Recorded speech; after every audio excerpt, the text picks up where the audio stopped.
truly is a good day to be able to stand here with this bit of good news.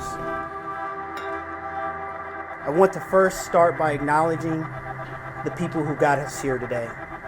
Candace Smith, Sherry Rottler-Trick, and Kathy Rottler. Your bravery, persistence, and courage is commendable. I know you have waited a long time for this, but today I'm honored to stand beside you three to let you know your case is officially closed.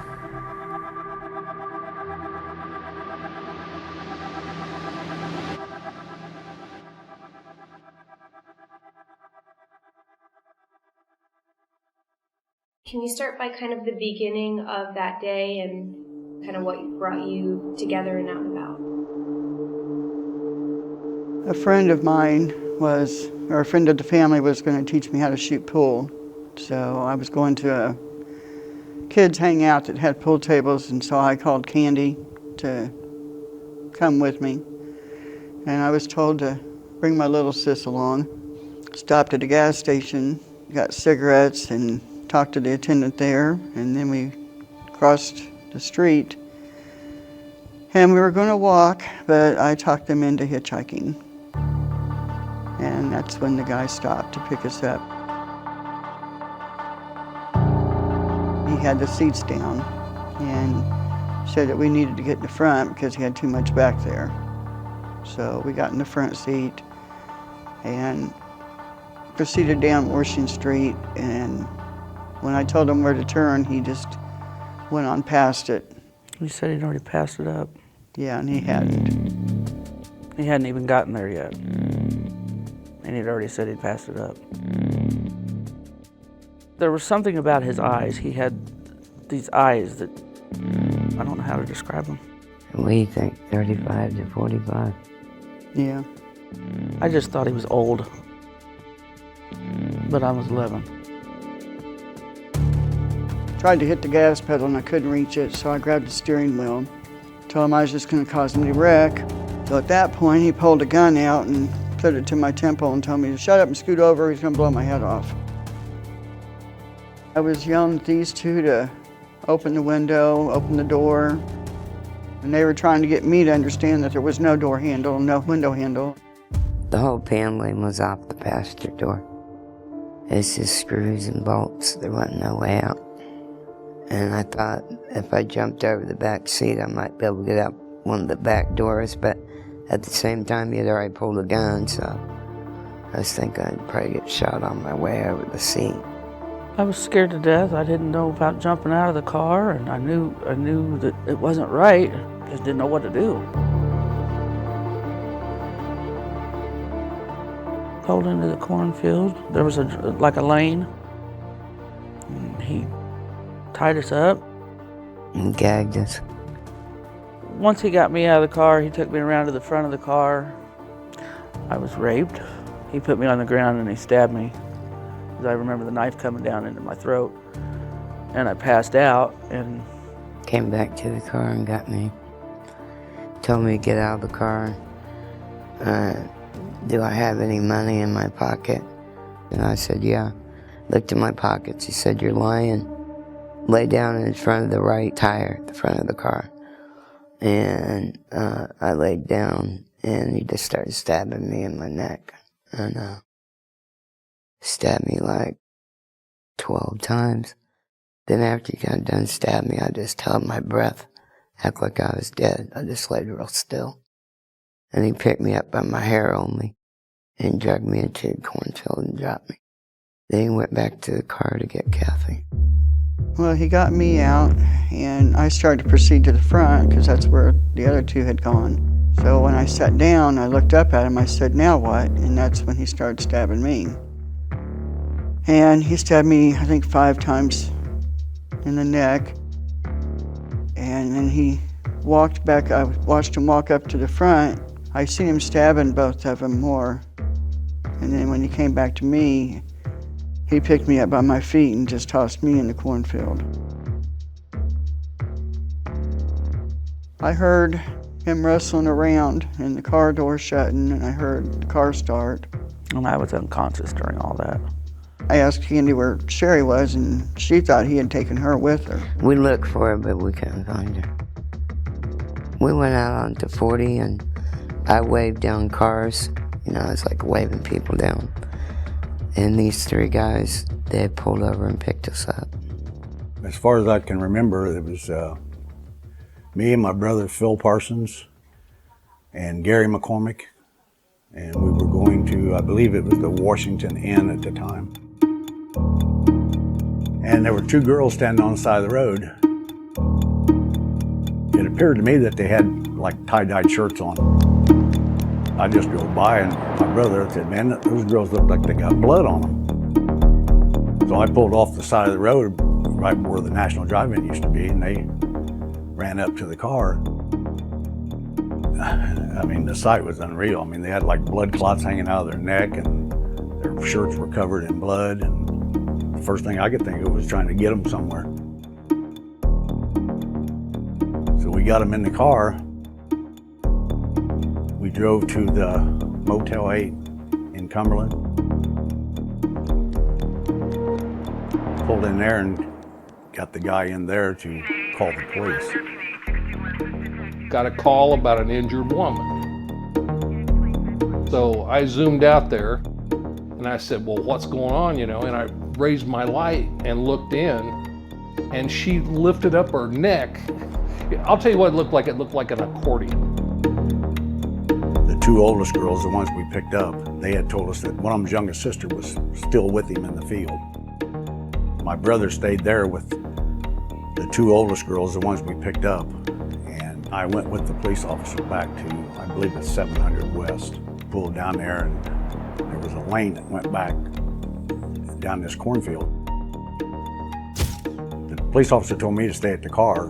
Him and Gary walked down the lane with the flashlight, calling the young lady's name. I didn't hear sirens, but I seen the lights flashing, and I heard men talking. I heard her moaning. Then we started going up and down until I found her. The guy scooped her up and off to the car we went. It was my 16th birthday. My parents had went out to dinner. The phone rang and it was the Marion County Sheriff's Department. He said, could I speak with Mr. or Mrs. Smith? I called and paged my father, told him the police had just called. He called back and said, your sister Candy has been attacked.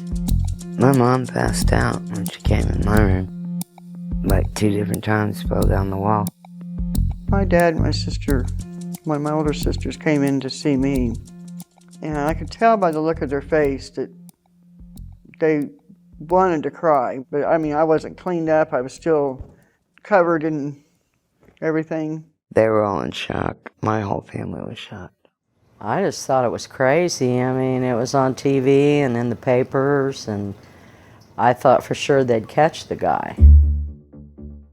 You know, when they started asking people like, hey, if you know anything, Lord, we had all kinds of people calling in on their neighbors and everything else about weird sex practices and all kinds of stuff. You know, we got everything.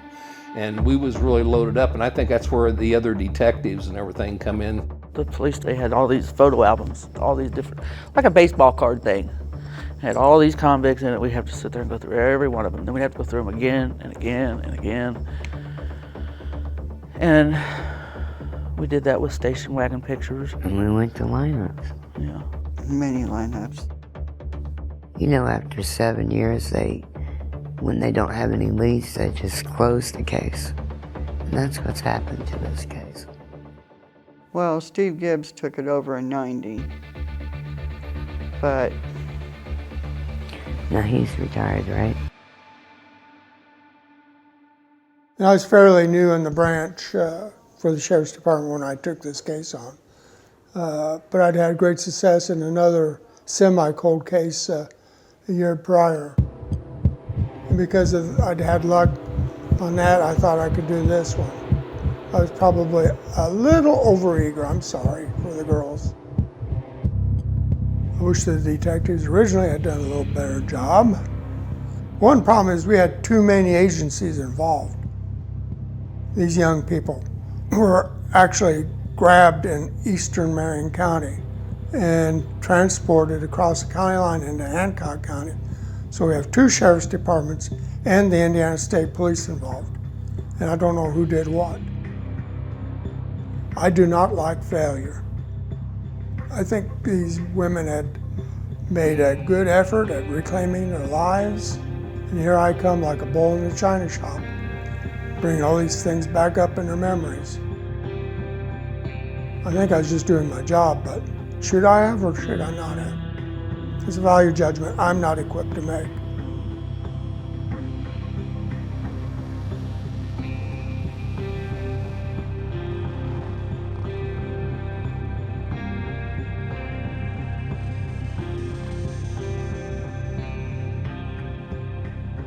I was told 3 weeks ago when I went to talk to someone about reopening the case or continuing with it or whatever they're doing, that sometimes when a detective is going to be retiring, they'll get all their cases that they've worked on that were still unsolved put on their desk, and they have to put footnotes in them for who might take on that case later. And unfortunately, a lot of the ones that are retiring will see the older cases that aren't going anywhere, and they'll just pitch them, thinking nobody will ever know. And that may be what happened to our case. Detective Sergeant in the cold case. Detective Sergeant David Ellison of the Indianapolis Metropolitan Police Department, Cold Case Homicide Unit. He told me to give him a call back in about a month. I'm unable to take your call at this time. Because he said he was going to check around and see what he could find out with different departments and agencies. I'll call you as soon as possible. I'm not holding my breath on that. I was told that the DNA would have been tested years and years ago. Well, here we are 43 years later, and they still haven't tested it. To think that we're actively working it, really not.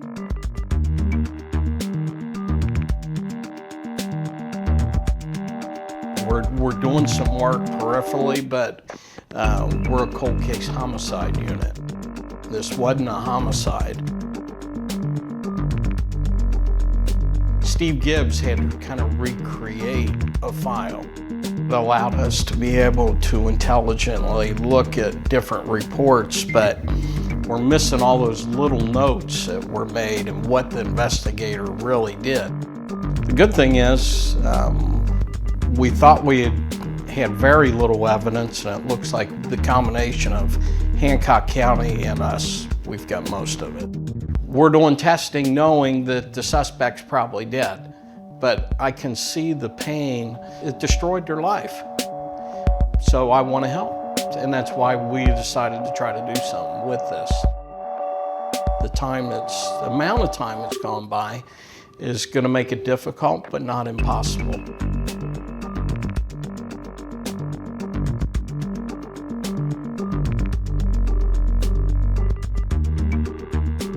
Some testing currently going on, at least it's in the process. That's kind of what I can do because I'm really investigating murders. A lot of people go through cold cases for years. I just want them to know they're not alone. Hope they find him. I hope his family finds out what he did. I hope his family can live through what he did. No, I don't want him dead. I want him to suffer, just like he made us suffer.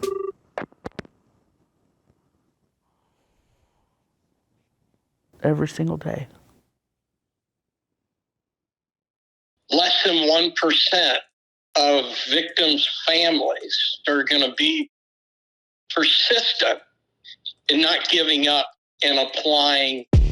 I don't want to use the word pressure, but continuing to show their fight for their loved ones. Kathy, she was the persistent one. Nobody else called during this. It was Kathy staying on me, staying on Gibbs. Gibbs wasn't the first person. So persistence is important. If nobody's calling me, odds are that information sitting in a box and nobody's looking at it. I want the detectives to know, don't push us aside. Be honest with us. If you don't feel like you can go any further on the case, explain to us why, and just let us know something. In 2021, that's when they developed a full profile. That DNA was determined to be our suspect. And then in September, we tracked down family of the original suspect. We went to a son. He cooperated and gave his DNA. So they compared that directly to the suspect, and there was no match.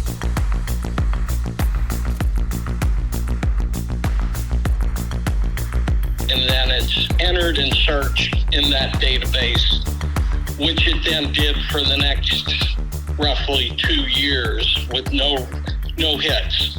After the 2-year point, I had solicited funding.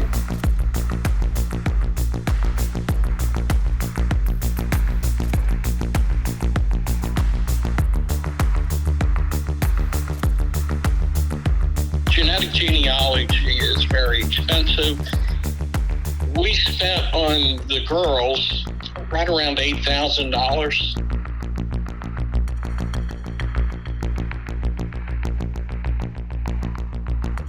So when you have a really old cold case or really old bones, any sample that's very difficult, Contelligence is the ideal system. So when we do things like Ancestry.com or 23andMe, it's usually looking at anywhere from like 300,000 to 600,000 locations. Now we're only looking at 10,230 locations, which means we need way less DNA. Generally speaking, eventually you should be able to solve the case. It's just a matter of how long it's going to take.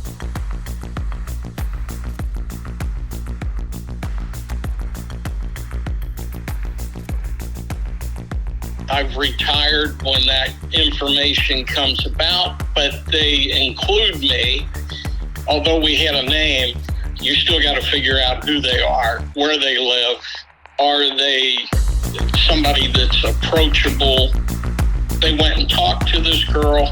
She was cooperative. She led them to the person that had the high concentrate of DNA, which ended up being the daughter of the suspect.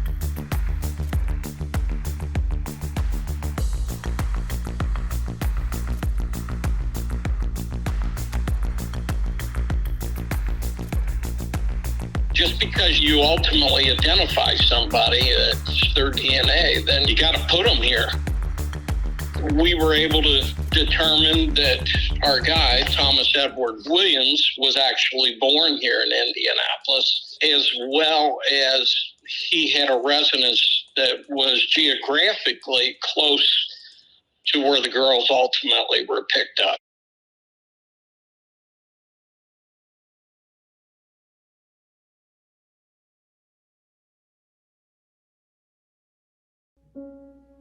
The girls were nervous.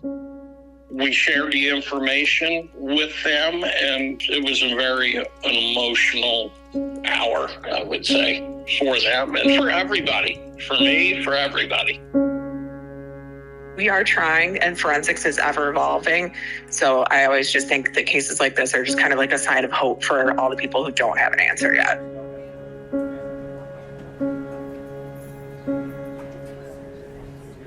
I won't pretend to know what you're feeling today, but I do hope this is the first step in providing what closure the criminal justice system can.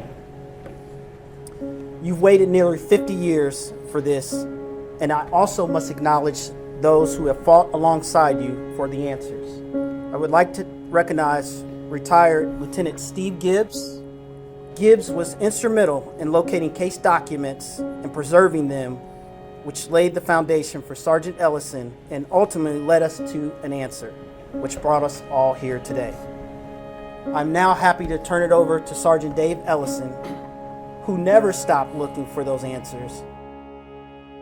Police agencies diligently worked the case, collecting evidence, from the crime scene, conducting interviews, responding to tips from the public, and following up on leads on several different possible suspects.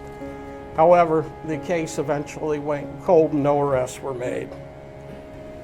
Then we fast forward to 2018, and that's when I met Kathy. Of course, like I said, I would try to help, and that it would require patience on their part. This was an act of evil that none of you deserved.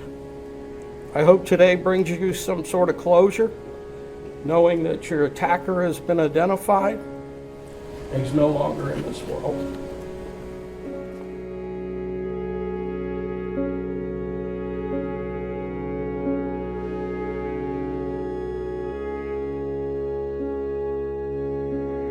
I do forgive this man. I had to in order to continue to live my life. So I hope that anybody who's in this situation can please do the same, because that's what God wants you to do. It's put peace within my heart, and it's also gave justice to my parents and the brother that's passed as well. And I'm a survivor. Never give up. I never thought this day would ever come, and no matter how many doors I had closed on me, how many people I was told, give it up, get over it, this makes it all worthwhile.